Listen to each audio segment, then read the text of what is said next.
llena de rosas que se convierten en los cantares, para España dueña y amorosa de mi alegría y mis pesares.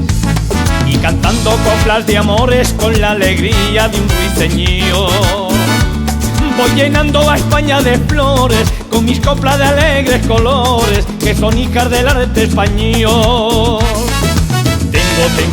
Tengo muy dentro del alma y del corazón, para mi patria querida siempre a flor de labios alguna canción, que son rayitos de sol que en la ofrenda para España de un corazón español.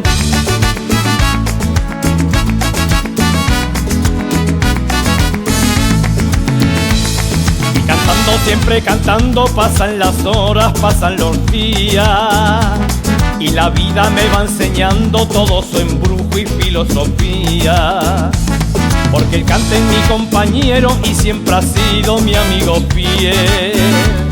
Y por eso yo tanto lo quiero y le entrego mi amor verdadero, que se funde en rosa y clavel. Tengo tan dentro del alma y del corazón, para mi patria querida siempre a flor de labios alguna canción, que son rayitos de sol que en la ofrenda para España de un corazón español.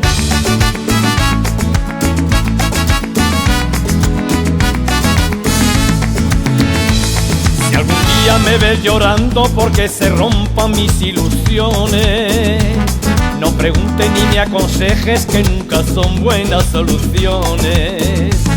Bastará con que tú te acerques canturreando alguna canción. De seguro que el cante de España borrará la tristeza del alma y la pena de mi corazón.